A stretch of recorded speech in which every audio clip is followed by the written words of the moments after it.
Market to Market is everywhere you are.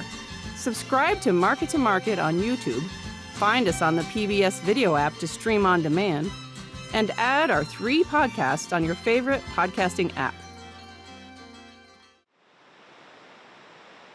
Along the Deschutes River east of Portland, Oregon, the consequences of the strict hierarchy dictated by the American West's arcane water law, first in time, first in right, is punishing some farmers and their drought-stricken crops.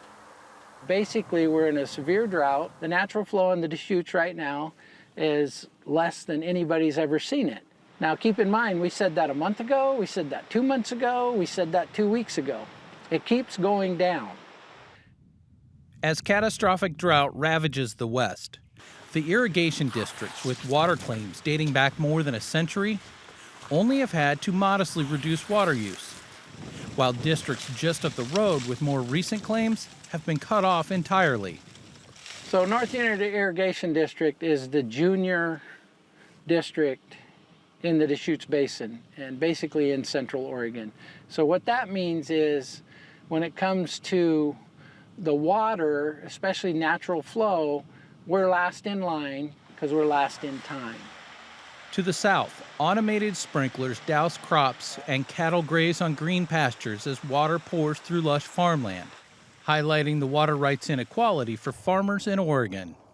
This farm's in Central Oregon Irrigation District, which has senior water rights. I feel extremely fortunate in my situation because we have had adequate water here, but being able to farm up on the North Unit Irrigation District, I also feel the burn and how it's hurt us up there as far as what we can and can't do. All my crops up there were diminished as far as the tonnage and yield and quality because we had the water shut off so early.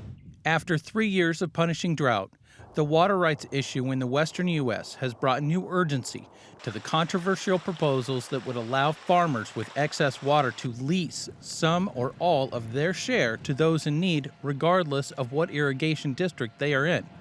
Against this backdrop, the nonprofit Deschutes River Conservancy and the Central Oregon Irrigation District, which has some of the most senior water rights, are studying the feasibility of market-driven incentives.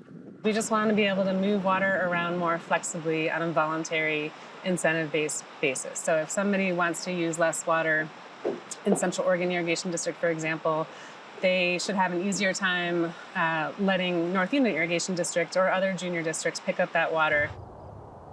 The idea of a water bank is part of a larger dialogue across the West about how to let the free market play a bigger role in water conservation and water sharing as climate change fuels drought and farmers from Colorado to California run out of options. If we can find those win-win solutions, I believe that the Deschutes can be a model for the West as the West faces increasing drought and scarcity and population growth and all of that. The water marketing and leasing is just one of those tools, but it's something we can do now. It doesn't come at a huge cost, doesn't take in a lot of infrastructure, and it's something we can do now. And in North Unit especially, if we don't do something soon, we can't keep going on like this. But the idea hasn't received a warm reception. Over the summer, large-scale efforts to spread water more equitably among agriculture producers in Oregon's 5 irrigation regions met with resistance, as senior water rights holders were hesitant to send water to farmers with lower water seniority. For Market to Market, I'm John Torpy.